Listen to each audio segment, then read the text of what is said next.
आज के वीडियो में उत्तराखंड करंट अफेयर्स अक्टूबर-नवंबर 2024 के डिस्कस करेंगे। इसके साथ ही एक 50 एमसीक्यू के टॉप करंट अफेयर्स का एक प्रैक्टिस सेट भी आपको इंक्लूड करके दिया जाएगा इसी वीडियो में, जिसमें आपके उत्तराखंड के एमसीक्यूज़ के साथ साथ नेशनल और इंटरनेशनल के करंट अफेयर्स भी होंगे। तो आइए शुरू कर लेते हैं। सबसे पहले इम्पोर्टेंट जो इवेंट्स हुए हैं करंट अफेयर्स के अक्टूबर-नवंबर में, उनकी चर्चा कर लेते हैं। तो सबसे पहला जो न्यूज़ है वो रूपकुंड झील से है। रूपकुंड झील उत्तराखंड में है। जलवायु परिवर्तन के कारण ये संकट में है। 15 अक्टूबर 2024 की ये न्यूज़ है। उत्तराखंड में जो प्रसिद्ध रूपकुंड झील है अपने सदियों पुराने जो मानव कंकालों के लिए जानी जाती है। और मानव कंकालों के लिए कौन सी झील जानी जाती है क्वेश्चन पूछा जाता है तो रूपकुंड झील जानी जाती है। वो सिकुड़ रही है क्योंकि जलवायु परिवर्तन इसके आकार और पारिस्थितिकी तंत्र को प्रभावित कर रहा है। देखिए, इस जलवायु परिवर्तन का जो पर्यावरणीय प्रभाव है उसके बारे में हम चर्चा कर लेते हैं। ग्लेशियर के आकार में कमी, मानसून के पैटर्न में परिवर्तन और अनियमित बर्फबारी के कारण रूपकुंड के जल स्तर में कमी आई है। इसके अलावा तापमान और मौसम के परिवर्तन से क्षेत्र के वनस्पतियों और जीव जंतुओं को प्रभावित कर रहे हैं, जिससे झील के आसपास पारिस्थितिक असंतुलन उत्पन्न हो रहा है। तो रूपकुंड झील जो है पारिस्थितिक असंतुलन का सामना कर रही है। पर्यटन और संरक्षण के लिए जो चुनौतियां हैं, इसमें रूपकुंड का आकार छोटा होता जा रहा है, पर्यावरणीय क्षरण हो रहा है। झील का अपना अद्वितीय इतिहास है। हमने उत्तराखंड के सेक्शन में पढ़ा था। आप लोग हमारा ऐप ज्वाइन कर सकते हैं। वहाँ पर आपको काफ़ी हमारा लेक्चरर स्क्रीनिंग का कोर्स अवेलेबल है आपके लिए। पॉलिटिकल साइंस मेंस का कोर्स अवेलेबल है। उत्तराखंड का क्रैश कोर्स आपके लिए अवेलेबल है, जो कि मात्र 99 रुपीज़ के चार्ज पर ऐसे लोगों के लिए जो महंगी कोचिंग अफोर्ड नहीं कर पाते हैं और आपको कंटेंट जो है महंगी कोचिंग से अच्छा मिलेगा। आप ज्वाइन करके देख सकते हैं। चिंताएं बढ़ रही हैं इस बात को लेकर कि जो अनियंत्रित पर्यटन और अपर्याप्त संरक्षण प्रयासों के कारण जलवायु परिवर्तन से होने वाली क्षति जो है वो और ज़्यादा बढ़ सकती है। इसके अलावा अगले जो इवेंट है वो चंपावत के लिए विकास परियोजनाओं की घोषणा की गई है मुख्यमंत्री पुष्कर सिंह धामी जी के द्वारा 12 अक्टूबर 2024 को। इसमें जो मेन इम्पोर्टेंट चीज़ें आपको ध्यान रखनी है, एक तो पोलप रूपालीगढ़ एक मोटर मार्ग है। इसके निर्माण के लिए 15 लाख रुपए विधायक निधि से देने की घोषणा की है, क्योंकि धामी जी जो हैं वो चंपावत से विधायक भी हैं। इसके अलावा तामली क्षेत्र में पेयजल की समस्या स्थायी समाधान के लिए लिफ्ट पेयजल योजना का निर्माण कार्य, ये कुछ योजनाएं हैं जो कि आपको ध्यान रखनी है। और तामली में 108 सेवा की एम्बुलेंस सुविधा उपलब्ध कराने, तो ये कुछ मेन इवेंट्स हैं जो आपको यहाँ से ध्यान रखने हैं। इसके अलावा मुख्यमंत्री ने अधिक पर्यटकों को आकर्षित करने के लिए स्थानीय आकर्षण और बुनियादी ढांचे को बढ़ाकर चंपावत में पर्यटन को बढ़ावा देने पर सरकार के केंद्र पर जोर दिया है। मुख्यमंत्री ने चंपावत के आर्थिक विकास में तेजी लाने के लिए अपनी सरकार की प्रतिबद्धता दोहराई और सुनिश्चित किया कि यह पर्यटन और व्यापार का केंद्र बने। तो इसके अलावा अगला जो वेरी इंपॉर्टेंट है, जहाँ से आपका क्वेश्चन 100% चांस है कि किसी न किसी एग्ज़ाम में यहाँ से क्वेश्चन तो बनेगा। 38वें जो राष्ट्रीय खेल हैं वो उत्तराखंड में होंगे और ये जो हैं शुरू होने वाले हैं 9 अक्टूबर 2024 को। जो भारतीय ओलंपिक संघ है इसके अध्यक्ष कौन है, ये क्वेश्चन भी पूछा जा सकता है। PT उषा इसके अध्यक्ष हैं। उनसे भेंट हुई है मुख्यमंत्री पुष्कर सिंह धामी की और उन्होंने घोषणा की है इसके बाद कि उत्तराखंड वर्ष 2025 में राष्ट्रीय खेलों की मेज़बानी करेगा। इसके अलावा आपको यहाँ से क्वेश्चन एक ये ध्यान रखना कि इससे पहले जो 37वें राष्ट्रीय खेल हुए हैं वो गोवा में हुए हैं। और इसके अलावा जो 39th जो नेशनल गेम्स होंगे वो कहाँ होंगे, ये आपके लिए आज का क्वेश्चन है। इसके अलावा उत्तराखंड पहली बार राष्ट्रीय खेलों के 38वें संस्करण की मेज़बानी करेगा। 28 जनवरी 2025 से ये शुरू होगा और 14 फरवरी 2025 के मध्य ये आयोजित किए जाएंगे। खेल जो आयोजित होंगे इसमें विंटर नेशनल गेम्स भी उत्तराखंड में ही आयोजित किए जाने हैं। देहरादून, हल्द्वानी, हरिद्वार, ये उत्तराखंड के अलग अलग शहर जो हैं इन कार्यक्रमों की मेज़बानी करेंगे। इसके अलावा 38वें जो राष्ट्रीय खेल हैं इसमें 30 से अधिक खेल विधाएँ शामिल होंगी। तो 30 से अधिक प्रकार के खेल इसमें शामिल होंगे। थोड़ा सा इंडियन जो ओलंपिक एसोसिएशन है इसके बारे में हम कुछ जान लेते हैं। पीटी उषा इसकी वर्तमान अध्यक्षा हैं। आईओए भारत में ओलंपिक एक तरह से खेलों होना चाहिए ये, और राष्ट्रमंडल खेलों का शासी निकाय है। आईओए युवा मामले और खेल मंत्रालय द्वारा मान्यता प्राप्त है। इसकी स्थापना 1927 में हुई थी और दोराबजी टाटा इसके संस्थापक अध्यक्ष और डॉक्टर ए.जी. नोहरेन इसके महासचिव थे। ये सोसाइटी पंजीकरण जो अधिनियम है 1860 का, इसके तहत एक गैर लाभकारी संगठन के रूप में पंजीकृत है। और इसके अलावा ये भी ध्यान रखना है कि आईओए में राष्ट्रीय खेल महासंघ, राज्य ओलंपिक संघ, अंतर्राष्ट्रीय ओलंपिक समिति, एशियाई ओलंपिक परिषद और राष्ट्रीय ओलंपिक समितियों के संघ जैसे सदस्य शामिल होते हैं। चलिए अगला जो इवेंट है और ये एक योजना से संबंधित है जो दीनदयाल उपाध्याय होम स्टे विकास योजना है। 27 सितंबर 2024 को जब विश्व पर्यटन दिवस, क्वेश्चन यहाँ पे ये भी बन सकता है कि विश्व पर्यटन दिवस कब मनाया जाता है, तो 27 सितंबर को मनाया जाता है। तो दीनदयाल उपाध्याय होम स्टे योजना के तहत उपलब्ध जो कमरों की संख्या है वो बढ़ाने की योजना की घोषणा की गई है। इसका उद्देश्य क्या होगा? पर्यटकों के लिए किफ़ायती और प्रमाणिक आवास विकल्पों को बढ़ावा देना इसका उद्देश्य है, और स्थानीय रोजगार को बढ़ावा देना। इसके अलावा जो स्थानीय आवास सुविधाओं को बढ़ाने, स्थानीय निवासियों के लिए रोजगार के अवसर उत्पन्न करने और मकान मालिकों के लिए आय का अतिरिक्त स्रोत प्रदान करने के लिए ये योजना लागू की गई है। इसमें क्या है कि प्राथमिक लक्ष्य इसका राष्ट्रीय और अंतर्राष्ट्रीय दोनों पर्यटकों को स्वच्छ और किफ़ायती होम स्टे सुविधाएं उपलब्ध करवाना है। इसके अलावा ये सुविधा यात्रियों को उत्तराखंड की संस्कृति के बारे में जानने और राज्य के स्वादिष्ट व्यंजनों का आनंद लेने का अवसर प्रदान करती है। अब इस योजना के तहत जो इम्पोर्टेंट चीज़ें हैं वो ये ध्यान रखनी है कि 5 वर्षों के लिए 33% या 10 लाख रुपए जो भी कम हो इतनी सब्सिडी जो है वो दी जाएगी, और ब्याज का 50% या 1.5 लाख रुपए प्रति वर्ष जो भी कम हो की ब्याज सब्सिडी प्रदान करती है। इसके अलावा मैदानी क्षेत्रों के लिए नॉर्म्स अलग है। पूंजी सब्सिडी जो है वो 25% या 7.5 लाख रुपए जो भी इसमें से कम हो, और ब्याज सब्सिडी जो ऋण चुकौती के पहले 5 वर्षों के लिए ब्याज का 50% या फिर 1 लाख रुपए ये है प्रति वर्ष, जो भी इसमें कम होगा वो दिया जाएगा। तो ये कुछ बातें जो हैं दीनदयाल होम स्टे योजना के बारे में ध्यान रखनी है। इसके अलावा उत्तराखंड में पहली बार सिलिका रेत के खनन की तैयारी की जा रही है, और इम्पोर्टेंट क्वेश्चन यहाँ से बन सकता है क्योंकि पहली बार सिलिका रेत के खनन की तैयारी उत्तराखंड में की जा रही है। तो उत्तराखंड में पहली बार सिलिका रेत के खनन किया जाएगा।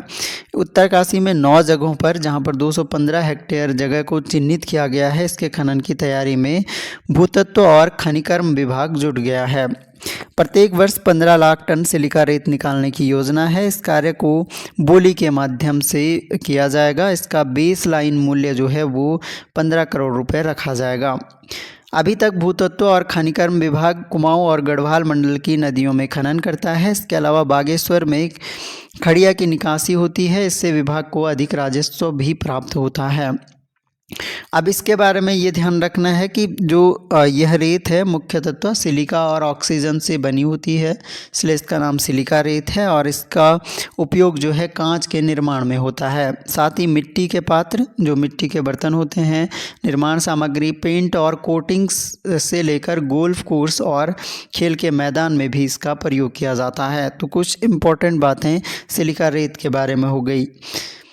इसके अलावा एक इम्पोर्टेंट सर्वे हुआ है जिसमें रोजगार वृद्धि में उत्तराखंड सबसे आगे पाया गया है, और नवीनतम आवधिक श्रम बल सर्वेक्षण पीरियोडिक लेबर फोर्स सर्वे ये हुआ है 2023-24 का, और इसकी रिपोर्ट के अनुसार उत्तराखंड सरकार ने बेरोजगारी कम करने की जो गति है वो काफ़ी तेज़ की है और काफ़ी प्रगति इसमें की है। ये सर्वे बताता है कि समग्र बेरोजगारी दर उत्तराखंड में 4.5% से घटकर 4.3% हो गई है और सबसे उल्लेखनीय कमी जो है वो 15 से 29 आयु वर्ग में हुई, जो 14.2% से घटकर 9.8% हो गई है। तो ये डेटा थोड़ा सा ध्यान रखने होंगे, एग्ज़ाम में यहाँ से क्वेश्चन बन सकता है। इसके अलावा 22-23 की तुलना में जो 23-24 वर्ष की रिपोर्ट है, ये श्रमिक जनसंख्या अनुपात में वृद्धि हुई है और उत्तराखंड में 15 से 29 वर्ष की आयु के लिए ये औसत जो है 27.5% से बढ़कर 44.2% हो गया है। वहीं अगर 15 से 59 वर्ष की आयु की बात की जाए तो ये औसत 57.2% था पहले, जो कि अब 61.2% हो गया है। रिपोर्ट के अनुसार एक और बात ध्यान रखनी है कि जो सभी आयु वर्ग हैं उनमें श्रमिक जनसंख्या का अनुपात में भी उल्लेखनीय सुधार हुआ है। 15 से 29 वर्ष के आयु वर्ग में श्रमिक जनसंख्या का अनुपात 27.5% बढ़कर 44.2% हो गया है।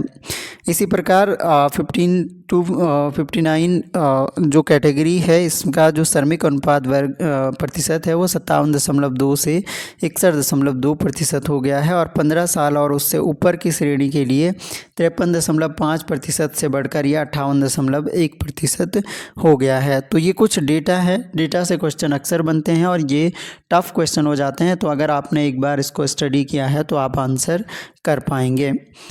इसके अलावा ये रिपोर्ट ये भी बताती है कि 2023-24 में युवाओं की जो भागीदारी है वो बढ़ी है पिछले वर्ष की तुलना में और 15 से 29 वर्ष में श्रम बल भागीदारी दर 43.7% से बढ़कर 49% पहुंच गई है। इसी प्रकार जो 15 to 59 आयु वर्ग है 60.1% से बढ़कर 64.4% हो गया है और 15 वर्ष और उससे जो अधिक एज ग्रुप है उसमें 56% से लेकर 60.7% पहुंच गई है।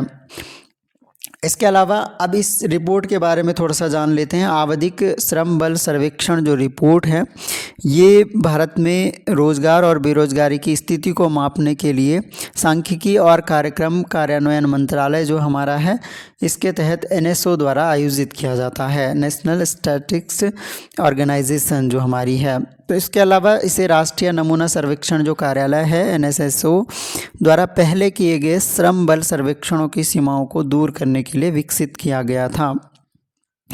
अब ये जो रिपोर्ट है इसके दो प्राथमिक उद्देश्य हैं। इसे रोजगार और बेरोजगारी को नापने के दो प्रमुख उद्देश्यों के साथ तैयार किया गया है। पहला उद्देश्य इसका है वर्तमान जो साप्ताहिक स्थिति है दृष्टिकोण का उपयोग करके शहरी क्षेत्रों के लिए लघु अंतराल यानी प्रत्येक 3 माह पर श्रम बल भागीदारी और रोजगार की स्थिति की गतिशीलता को मापता है ये। और दूसरा उद्देश्य इसका है कि सामान्य स्थिति और CWS जो मापदंड है का उपयोग करके ग्रामीण और शहरी दोनों क्षेत्रों के लिए श्रम बल अनुमानों को मापना इसका दूसरा उद्देश्य है। तो ये बातें यहाँ से ध्यान रखनी है। और खाकी में स्थित प्रज्ञा पुस्तक का विमोचन, तो एक नई पुस्तक स्थित प्रज्ञा खाकी में स्थित प्रज्ञा ये पुस्तक लॉन्च हुई है, उत्तराखंड के मुख्यमंत्री के द्वारा की गई है, IRDT सभागार में की गई है और DGP अनिल रतूड़ी द्वारा ये पुस्तक लिखी गई है। क्वेश्चन आ सकता है कि खाकी में स्थित प्रज्ञा नामक पुस्तक किसके द्वारा लिखी गई है, तो DGP अनिल रतूड़ी के द्वारा ये लिखी गई है। अनिल रतूड़ी कौन है, ये IPS अधिकारी के रूप में कार्यकाल के दौरान इन्होंने अपने संस्मरणों और अनुभवों पर ये पुस्तक लिखी है। 3.5 दशकों में जो इन्होंने सामना किया है चुनौतियों का और इनके अनुभव और स्मृतियों इस पुस्तक में इन्होंने प्रस्तुत किए हैं। इसका उद्देश्य नए पुलिस अधिकारियों को धैर्य, दृढ़ संकल्प और समर्पण के माध्यम से चुनौतियों का सामना करने में सहायता प्रदान करना है। इसके अलावा एक और योजना जो ध्यान रखनी है, मुख्यमंत्री उद्यमशाला योजना। इसके अंतर्गत 3 वर्ष में राज्य के पर्वतीय क्षेत्रों में 15,000 लघु उद्योग स्थापित किए जाएंगे। तो किससे संबंधित योजना है ये, लघु उद्योगों से संबंधित योजना है। मुख्यमंत्री उद्यमशाला योजना इसका नाम है। प्रत्यक्ष और अप्रत्यक्ष रूप से लगभग 65,000 लोगों को रोजगार मिलेगा, ऐसी संभावनाएं जताई जा रही है। योजना के माध्यम से प्रदेश सरकार स्वरोजगार के लिए ग्रामीण क्षेत्र के युवाओं, किसान संगठन, स्वयं सहायता समूहों को कारोबार में तकनीकी और वित्तीय सहयोग प्रदान कर रही है। इसके अलावा जो गत वर्ष हुआ था 23-24, इसमें 3133 ग्रामीणों को उद्यमिता से जोड़ा गया है। तो ये कुछ बातें यहाँ से ध्यान रखनी है। जो बिजनेस प्लान इसका तैयार करना, उत्पादों को बाज़ार तक पहुंचाना, ये इसके कुछ कार्य हैं। और गौरतलब है कि प्रदेश के ग्रामीण क्षेत्रों में स्वरोजगार को बढ़ावा देने के लिए केंद्र व राज्य सरकार की सहायता से मुख्यमंत्री उद्यमशाला योजना शुरू की गई है। चलिए आइए अब हम टेस्ट लगाते हैं। 50 क्वेश्चन का हम टेस्ट लगाएंगे। आप कितने क्वेश्चन कर पा रहे हैं? उत्तराखंड के तो सही कर लेने चाहिए, और नेशनल इंटरनेशनल करंट अफेयर्स का भी आपका एक अच्छा टेस्ट हो जाएगा। और ये टेस्ट लगाने को भी आपको मिल जाएगा हमारे ऐप पर, जो कि निःशुल्क उपलब्ध होगा। ये 50 क्वेश्चन का जो MCQ टेस्ट होगा ये ऐप पर अवेलेबल होगा, और PDF भी इसका ऐप पर आपको मिल जाएगा। तो आइए शुरू कर लेते हैं। पहला क्वेश्चन आपकी स्क्रीन पर उत्तराखंड के करंट अफेयर्स से है कि हाल ही में उत्तराखंड के मुख्यमंत्री पुष्कर सिंह धामी ने उत्तराखंड रजत गाथा को पर्व के रूप में मनाने का निर्णय लिया है। तो रजत गाथा यानी उत्तराखंड स्थापना के जो 25वां वर्ष शुरू हुआ है, तो उसके बारे में, उससे रिलेटेड ये रजत गाथा है, और ये पर्व के रूप में मनाने का निर्णय लिया गया है। कब से कब तक? तो आंसर हो जाएगा 6 से 12 नवंबर 2024 के मध्य ये मनाया गया। इसके अलावा हाल ही में चर्चा रहा जिंजी किला किस राज्य में स्थित है। जिंजी किला जो है चर्चा में रहा था, ये जो है आपका ये तमिलनाडु राज्य में स्थित है। आंसर हो जाएगा ऑप्शन नंबर बी। अगला क्वेश्चन है, हाल ही में एशिया की सबसे बड़ी इमेजिंग टेलेस्कोप दूरबीन का उद्घाटन किया गया है, और ये किस राज्य में किया गया है? वेरी वेरी इंपॉर्टेंट क्वेश्चन है, और आंसर इसका है ये लद्दाख में किया गया है। अगला क्वेश्चन है, निम्नलिखित कथनों पर विचार करना है, और ये जो है क्रूज भारत मिशन का उद्देश्य अगले 5 साल में क्रूज यात्रियों की संख्या को दोगुना करना है। पहला स्टेटमेंट ये है। दूसरा स्टेटमेंट है कि यह मिशन 1 अक्टूबर 2024 से 31 मार्च 2029 तक 3 चरणों में लागू होगा। तो पहला जो कथन है क्रूज भारत मिशन, इसका उद्देश्य अगले 5 साल में क्रूज यात्रियों की संख्या में दोगुना वृद्धि करना है, ये बिल्कुल सही है। और योजना जो है, ये मिशन जो है 1 अक्टूबर 2024 से 31 मार्च 2029 तक 3 चरणों में लागू होगा, ये भी सही है। 1 और 2 दोनों ही स्टेटमेंट इसके सही हो गए। ऑप्शन नंबर सी हो जाएगा। अगला क्वेश्चन है, हाल ही में उत्तराखंड के किस जिले में लेखकों का गांव राइटर्स विलेज नामक एक अनूठी सांस्कृतिक पहल की घोषणा की गई है? वेरी वेरी इंपॉर्टेंट ये क्वेश्चन है उत्तराखंड से रिलेटेड। सही आंसर इसका है देहरादून राज्य में राइटर्स विलेज नामक एक अनूठी सांस्कृतिक पहल की घोषणा की गई है। हाल ही में भारत को किस नेटवर्क की 15 सदस्यीय संचालन समिति हेतु चुना गया है? तो ये कुछ नेटवर्क दिए गए हैं आपके पास, ऑप्शन आप देख सकते हैं। करेक्ट आंसर है जो ग्लोबल ई नेटवर्क है, इसकी 15 सदस्यीय संचालन समिति के लिए भारत को चुना गया है। अगला क्वेश्चन है, हाल ही में भारत और उज्बेकिस्तान द्वारा की गई द्विपक्षीय निवेश संधि का मुख्य उद्देश्य क्या है? तो बायलैटरल जो निवेश संधि है 2 देशों के बीच में, भारत और उज्बेकिस्तान के बीच में, इसका उद्देश्य हमें पूछा गया है। सही आंसर है निवेशकों को, निवेशक जो होते हैं यानी इन्वेस्टर्स को उचित सुरक्षा सुनिश्चित करना। ऑप्शन नंबर डी हो जाएगा। हाल ही में केंद्रीय मंत्रिमंडल द्वारा निम्नलिखित में से कौन सी भाषा को शास्त्रीय भाषा के रूप में स्वीकृति प्रदान की गई? तो हाल ही में कुछ भाषाओं को शास्त्रीय भाषा के रूप में स्वीकृति प्रदान की गई है। इनमें से अगर देखा जाए तो मराठी को इसमें शामिल किया गया है। अगला क्वेश्चन है, हाल ही में अंतर्राष्ट्रीय भारतीय नृत्य महोत्सव का आयोजन किस शहर में किया गया? अंतर्राष्ट्रीय भारतीय नृत्य महोत्सव, इसका आयोजन किया गया नई दिल्ली में। ऑप्शन नंबर सी हो जाएगा। हाल ही में उत्तराखंड के किस स्थान पर 3 दिवसीय 8वीं उत्तराखंड बर्ड फेस्टिवल का उद्घाटन किया गया है, आयोजन किया गया, और ये उत्तराखंड के मसूरी नामक जगह पर किया गया, मसूरी में किया गया है। मसूरी फेमस है, पर्वतों की रानी मसूरी को कहा जाता है, देहरादून जनपद में यहाँ आता है। हाल ही में oxygen bird park Amrit Mahotsav park भी इसका नाम है, इसका उद्घाटन किस मंत्रालय के द्वारा किया गया है? इसका उद्घाटन किया गया है सड़क परिवहन और राजमार्ग मंत्रालय के द्वारा। अगला क्वेश्चन है, हाल ही में मिली जानकारी के अनुसार इथेनॉल उत्पादन में भारत का स्थान क्या है। तो इथेनॉल उत्पादन में भारत का जो स्थान है वो हमें बताना है। भारत का स्थान इसमें इथेनॉल उत्पादन में 3rd प्लेस पर है। हाल ही में भारत ने किस संस्था के साथ मिलकर धोखाधड़ी से बचो अभियान की शुरुआत की है। तो भारत ने एक जो मेमोरेंडम है वो साइन किया है। इसमें आपका मेटा के साथ में, मेटा जो कि फेसबुक को भी डील करती है, व्हाट्सएप को भी डील करती है, तो मेटा के साथ में धोखाधड़ी से बचो अभियान की शुरुआत की गई है। ये साइबर क्राइम से बचने के लिए है। निम्नलिखित 2 कथन दिए गए हैं। एक तो दिया गया है कि राष्ट्रीय कृषि संहिता जो है NAC को भारतीय मानक ब्यूरो BIS द्वारा तैयार किया जा रहा है ताकि कृषि क्षेत्र में मौजूदा मानकों को समाप्त किया जा सके। और दूसरा कथन है NAC का उद्देश्य भारत में कृषि पद्धतियों की गुणवत्ता और दक्षता को सुधारना है। यानी जो राष्ट्रीय कृषि संहिता है इसका उद्देश्य कृषि पद्धतियों को गुणवत्ता और उनकी दक्षता को सुधारना है। ये स्टेटमेंट बिल्कुल सही है। और भारतीय मानक ब्यूरो द्वारा तैयार नहीं किया जा रहा है, ये स्टेटमेंट गलत है। यानी केवल दूसरा कथन सही है। कौन सा कथन सही है? तो केवल 2 सही है, यानी B वाला सही हो जाएगा। हाल ही में उत्तराखंड में पहली बार सिलिका रेत के खनन, यह भी हमने डिस्कस किया था।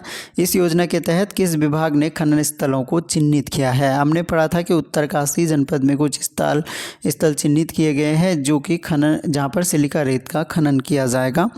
और सही आंसर इस क्वेश्चन का हो जाएगा भूतत्व और खनिकर्म विभाग, हमने डिस्कस किया है। अगला क्वेश्चन है, हाल ही में लॉन्च परम रुद्र सुपर कंप्यूटरों को भारत के किन शहरों में तैनात किया गया है? परम रुद्र सुपर कंप्यूटर लॉन्च हुए हैं भारत में और इनको तैनात किया गया है आपका पुणे, दिल्ली और कोलकाता में। तो ये वेरी इंपॉर्टेंट क्वेश्चन है जो कि आपको ध्यान रखना है।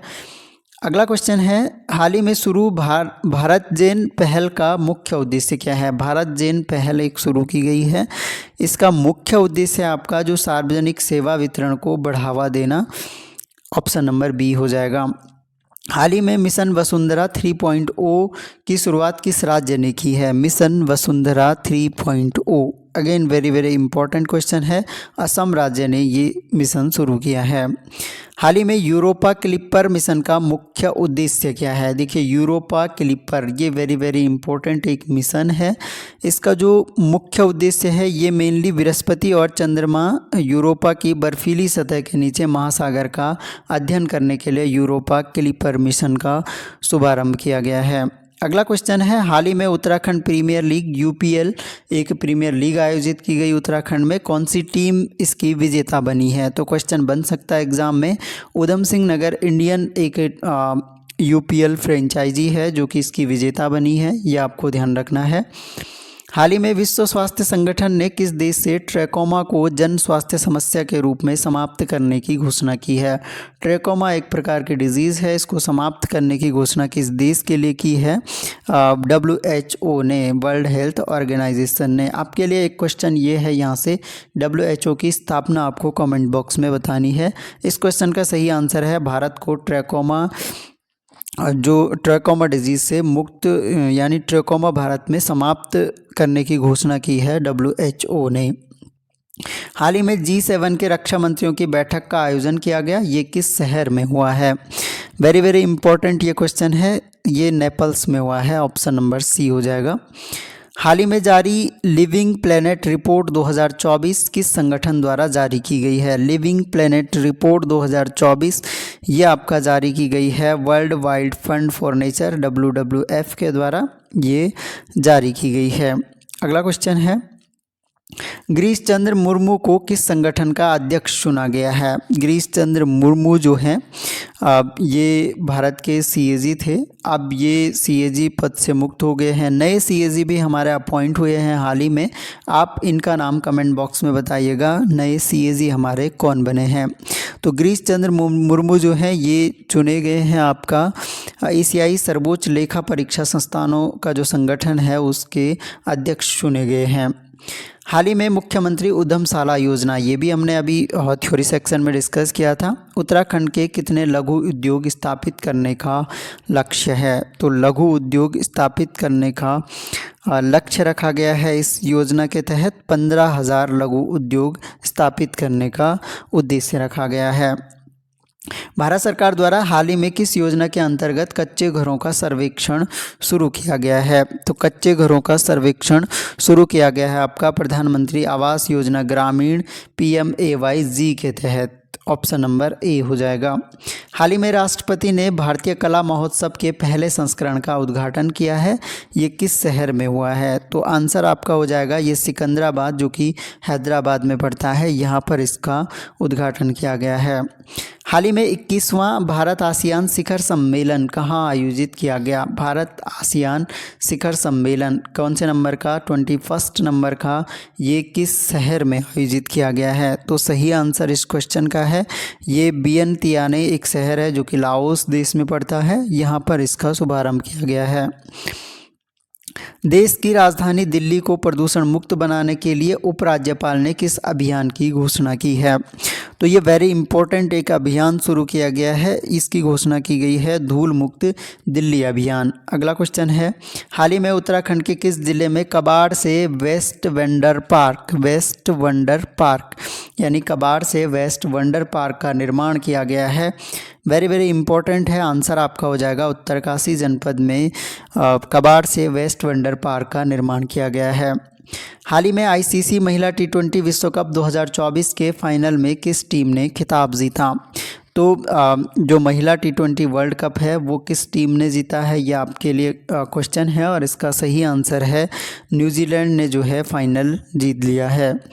अगला क्वेश्चन है, हाल ही में चिकित्सा के क्षेत्र में नोबेल पुरस्कार 2024 में किसे पुरस्कार दिया गया? तो चिकित्सा के क्षेत्र में नोबेल प्राइज़ बताना है हमें। तो इस क्वेश्चन का जो सही आंसर हो जाएगा वो इनमें से हमें देखना है, ऑप्शन आपके सामने है कि किसको दिया गया है। अब यहाँ पर आप देखिएगा, एक ऑप्शन है आपके पास गैरी रुकवन, इनको मिला है चिकित्सा के क्षेत्र में, और इनके साथ जो मिला था वो विक्टर एम्ब्रोस को मिला है। तो दोनों नाम आपको ध्यान रखने हैं, यहाँ पर एक ही नाम दिया गया है, तो हमारा आंसर तो हो जाएगा ऑप्शन नंबर ए। इसके अलावा जो आपके पास और ऑप्शन दिए गए हैं हॉपफील्ड और हिंटन, हॉपफील्ड के साथ में हिंटन, इनको मिला है फिजिक्स का नोबेल प्राइज़। और इसके अलावा डेविड बेकर एक नाम दिया गया है, और एक नाम आपको दिया गया है यहाँ पर जो डेविड बेकर हैं, ये केमिस्ट्री के नोबेल से रिलेटेड हैं, इनको केमिस्ट्री का नोबेल मिला है। डेविड बेकर, एक जॉन और एक डेनिस, तीन नाम जो हैं डेविड डेनिस और जॉन, इस तरह से आप ध्यान में रख सकते हैं, केमिस्ट्री के नोबेल इन्हें मिले हैं। हान कांग का तो वेरी फेमस है, जिनको साहित्य में नोबेल मिला है 2024 का। तो ये कुछ बातें आपको यहाँ से ध्यान रखनी है। गैरी रुबकुन और विक्टर एम्ब्रोस को आपका चिकित्सा के क्षेत्र में नोबेल प्राइज़ मिला है। अगला क्वेश्चन है, हाल ही में संपन्न हुए मालाबार 2024 सैन्य अभ्यास कौन कौन से देश शामिल हैं? तो मालाबार जो सैन्य अभ्यास है ये इम्पोर्टेंट है, और ये इससे क्वेश्चन अक्सर पूछा जाता है। इसमें क्वाड कंट्रीज़ है, क्वाड में जो है 4 नेशन आ जाते हैं। क्वाड कंट्रीज़ में इंडिया, USA, ऑस्ट्रेलिया और जापान, यानी ऑप्शन नंबर बी आपका सही हो जाएगा। ये मालाबार अभ्यास जो है इन्हीं 4 देशों यानी क्वाड कंट्रीज़ के बीच में आयोजित किया जाता है। हाल ही में भारत का पहला CO से मेथनॉल यानी कार्बन मोनोऑक्साइड होता है CO, इससे मेथनॉल बनाया जाएगा। मेथनॉल CH3OH इसका फॉर्मूला होता है। मेथनॉल पायलट प्लांट कहाँ स्थापित किया गया है? तो ये पायलट प्लांट स्थापित किया गया है पुणे में, यानी ऑप्शन नंबर सी हो जाएगा। अगला क्वेश्चन है, हाल ही में उत्तराखंड में दून अल्मोड़ा हेलीकॉप्टर सेवा का शुभारंभ किसने किया? तो दून अल्मोड़ा हेलीकॉप्टर सेवा शुरू की गई है, इसका उद्घाटन पुष्कर सिंह धामी जी के द्वारा किया गया है। हाल ही में चर्चा में रहे धरती आबा जनजातीय ग्राम उत्कर्ष अभियान का उद्देश्य क्या है? तो इसका उद्देश्य जो है जनजातीय समुदायों से रिलेटेड ये है। इनका आर्थिक विकास करना और इनके जीवन स्तर को सुधारना और इसमें शिक्षा में सुधार करना, यानी सभी इसके उद्देश्य हैं।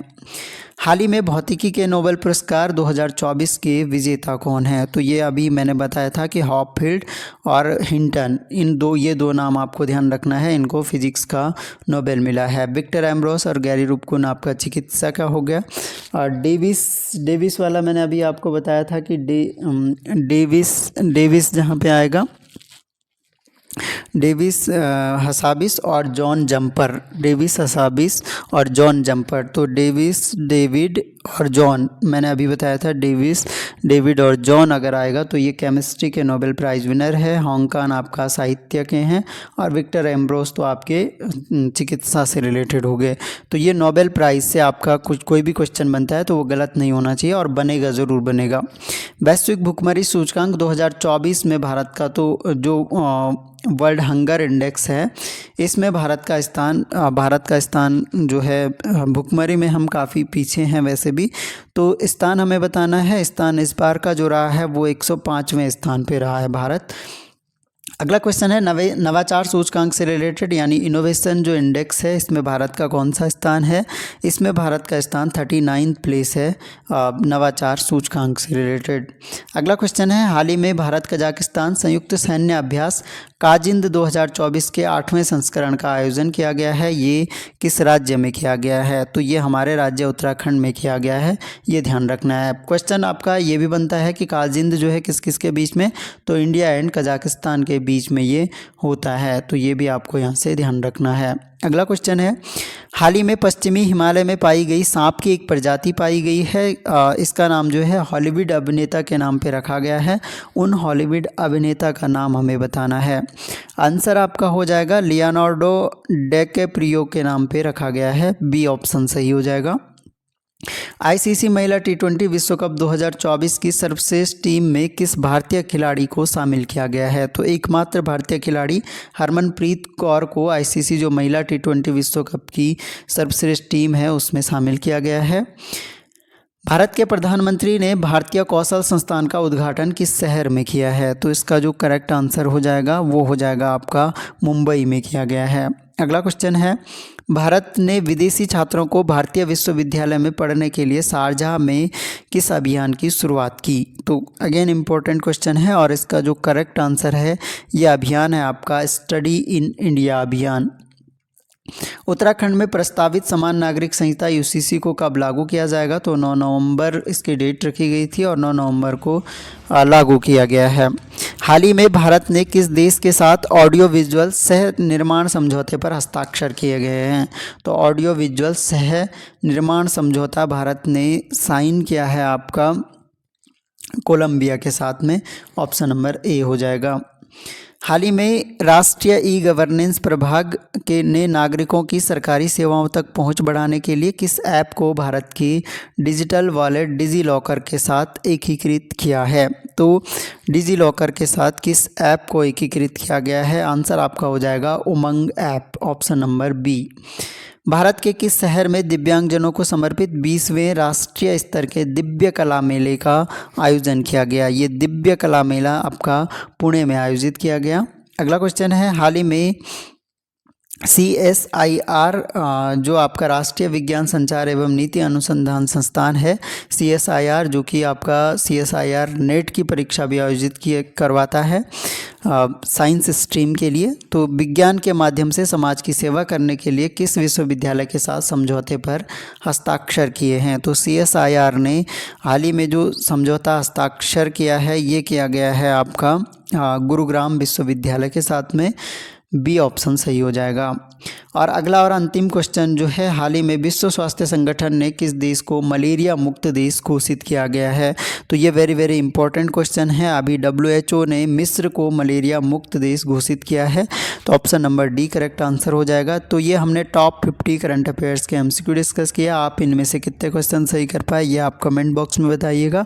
इसके अलावा अगर आपको प्रैक्टिस सेट लगाने हैं तो उसके लिए आप हमारा ऐप ज्वाइन कीजिएगा, वहाँ पर आप कोर्स भी मिनिमम रेट पर, जो कि ऐसे बच्चों के लिए हमने शुरू किया है जो महंगी कोचिंग अफोर्ड नहीं कर पाते हैं। उत्तराखंड का क्रैश कोर्स मात्र 99 रुपीज़ में आप ज्वाइन कर सकते हैं। तो thanks a lot for listening. मिलते हैं नेक्स्ट वीडियो में, तब तक के लिए जय हिंद।